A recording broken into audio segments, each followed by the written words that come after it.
Hey guys, I'm Daniel. I run a community called Millwrights Lounge on Facebook. I enjoy helping and mentoring people who are new to the trade. I see posts all the time from folks asking how to get started in the industry, so I put this video together to give you the essential knowledge you need to prepare you for your first gig. Everything from site safety to managing your money on the road. So pay attention, take notes, and watch this more than once if you need to. Before we get started, I'd like to preface this by saying this trade isn't for everyone. It's long hours. Depending on which industry you enter, you'll be working 6 10s or 7 12s until the project is done. You'll spend weeks, months, or even years away from home. You'll miss birthdays, holidays, anniversaries, and other important events with loved ones.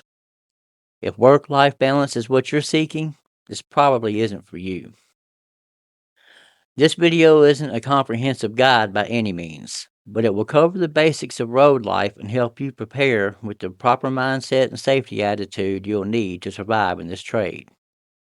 You may find some things different on the union side, but for the most part, these lessons will help everyone getting started in the industry. Let's get into it.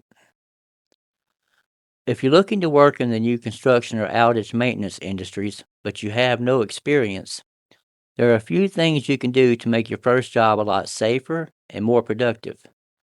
You can potentially earn a little respect from your coworkers and increase your chances of getting called back, too. But most importantly, following the lessons presented in this video will keep you from getting blackballed or put on a no call list. And it will help you live to work another day. Remember, this video is to help create the right mindset, the right attitude, and the right work ethic you need to progress in this industry. Everything in this video is important, so pay attention. Watch it 2 or 3 times if necessary, and take notes.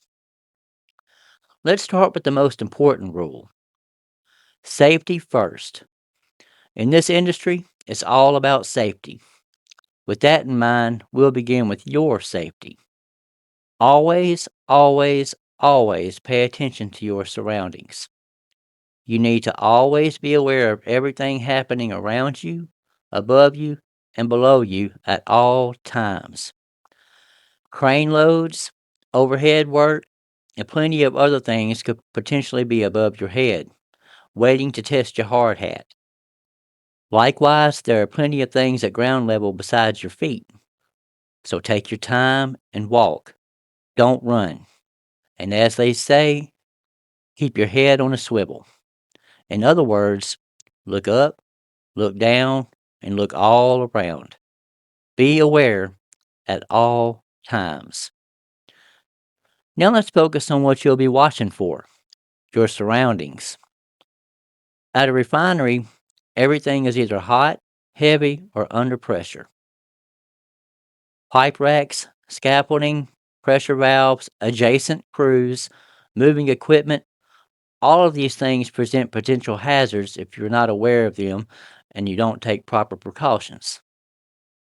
The golden rule of plant safety is: treat every pipe like it's 400 degrees, every wire like it's live, and every crane load like it's hanging by a fiber and weighs 200 tons.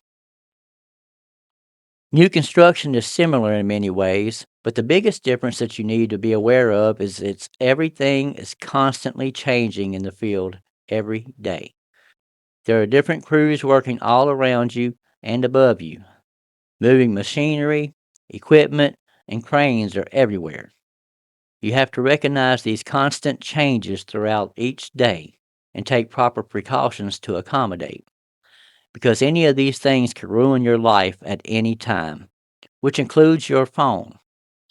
Being on your phone is a fast track to the exit gate. Most places have very strict phone policies, so the best practice is to leave your phone in your vehicle or in the break room. Just to rehash, be aware of your surroundings at all times, take your time, and don't carry your phone around. All right, now that we've covered keeping yourself alive, let's talk about keeping yourself employed. Don't lie on your resume. In this industry, you don't always get a second chance to make a first impression. In fact, it's hardly ever the case. Your reputation is everything. Guys never forget who you were on the last job. And the guy you lied to today could be the general foreman at your next job. It would suck to have your tools unpacked and hauled to the job site, only to have to pack them back up and bring them back to the gate. Remember, it's much better to be the green guy who is honest and eager to learn than the expert who doesn't know a shackle from a skyhook. Be honest about what you know, and more importantly, what you don't know. If you're honest about your experience, most guys will be glad to teach you and help you. The bottom line, don't lie on your resume or fake it till you make it. Always ask questions. And if you don't know something, ask. Remember, the only bad question is the one you don't ask. Have the right attitude. Your best tools right now aren't in your box, they're in your head. Your eyes, ears, and brain are your most useful tools when you're green. Use them wisely. Be punctual. Arrive early. Don't call in. What I mean by early is to show up 15 to 30 minutes early to your crew meetup area. Make sure you're wearing the proper PPE or clothing for the job. Dress with the climate and the weather in mind. And when the tasks are delegated, make sure you know what tools you need for the task you were assigned. And if you don't know, ask. Always pay attention and watch what the journeymen are doing. Be willing to learn as much as you can, as fast as you can. Try to be proactive when possible. Example, if you know the journeyman will need a certain tool for his next task, have it ready for him. Always keep mental notes and take paper notes when possible, and then study them. Listen to the journeymen when they speak. Don't brag, don't be rude, or run your mouth excessively. Be humble and respectful. When you do open your mouth, make sure it's because you're asking questions. Volunteer to be the fetcher if necessary. For example, if the journeyman needs something from the tool shed, tell him you'll go get it, if you know what he needs. Likewise, if he asks you to go get something and you don't know what it is, ask first. Do not volunteer if you don't know what you're volunteering for at any time. Be helpful. Be willing to do the grunt work. Do the little things like emptying the trash, housekeeping in your work area, or sweep, clean, or organize your crew area and maybe the tool shed too, and clean the break room. The little things go a long way. Follow all the plant and company rules all the time, especially in this industry. Don't be the subject of tomorrow's toolbox safety meeting or the reason for the safety stand down, or even worse, getting hauled off in an ambulance. You get the idea. Follow all of the rules all of the time. Safety is always first. The rules will be presented to you when you first arrive on the job. Follow all of them. Use common sense. You don't want to be the guy in the smoke pit while everyone else is working. The guy who was seen smoking in a non-smoking area.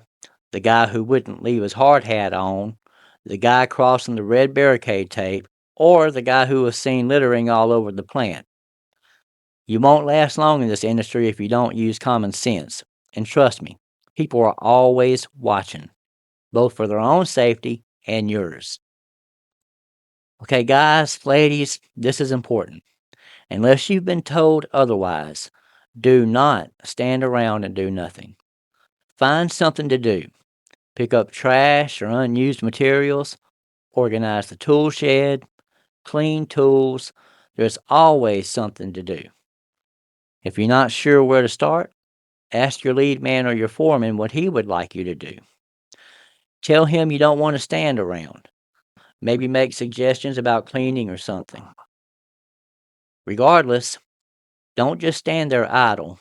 Do something. Remember, You're building your reputation with every shift. Show up early, work hard, stay safe, ask questions, and keep a good attitude. Do these things consistently and you'll get called back. One more thing critical before we put a bow on this lesson: spending habits. Most of these jobs, unless they're local jobs, pay per diem. That's covering daily hotel, food, and living expenses. Some may also pay travel money. That's hourly plus mileage or maybe in and out money. This is usually more than you'll need. My advice: don't blow it just because you have it. Sure, staying at nice hotels and eating out every night is great. And who wouldn't like a little self pampering at the local bar after a hard day's work? But I encourage you to refrain from this lifestyle while you're on the road. It can literally be the difference between being broke and having a nice pile of cash tucked away in your bank account while you're waiting on your next gig. This is what I suggest if you want to maximize your daily per diem. Live frugally while on the road. Find a clean, cheap, mom and pop motel to stay in. Make sure to ask for a room with a microwave and micro fridge. The best practice is to check the bathroom and sinks for cleanliness and check under the mattresses for bed bugs. If everything looks good, you found your motel. Sharing a room is good if you know the person you're rooming with. Don't room with someone you don't know because you don't know their lifestyle. They may have a completely different routine than yours, or much worse. Another great option is buying a good, cheap camper when you have the money, especially if you're working on a long construction job. It'll pay for itself pretty quickly. Pack your lunches. Take a trip to the grocery store and grab the basics you'll need for a week. Don't overdo it. Keep in mind you may not have a full size fridge. It may be better to grab a few meals for a few days for your evening dinners. If the hotel allows you to use a hot plate, do it. Alternatively, you can get a big fridge and a stovetop if you choose to stay in a hotel suite, but those are generally more expensive, and it's not worth it without a roommate. This isn't a popular stance, guys, and some people may try to steer you in a different direction, but trust me, working in this industry can be feast or famine. You might work 84 hours a week for 3 months, then sit at home for 2 months waiting for the next call. At the end of the job, you'll be glad you saved your money. Just to rehash on this topic: save your per diem, don't blow it on restaurants, bars, and expensive hotels or other things you don't need. Live frugally while you're on the road. You don't know how long you'll have to wait for the next gig. Well, that's it. You now have the knowledge you need to make it through your first job. Remember, safety first, always. Be honest about what you know. Ask questions. Show up early. Work hard. Stay humble. And save your money. Follow these rules, and you'll not only build a solid reputation in this industry, but you'll also have money to survive while you're waiting on your next job. If you found this information helpful, check out Millwrights Lounge on Facebook. You'll find informative posts and other useful information throughout the group. The link is in the description. Please like and share this video if you know someone who could benefit from it. Make sure to subscribe so you won't miss our next video where I'll tell you how to find these jobs. So stay safe, work smart, keep your head on a swivel, and ask questions. Good luck out there.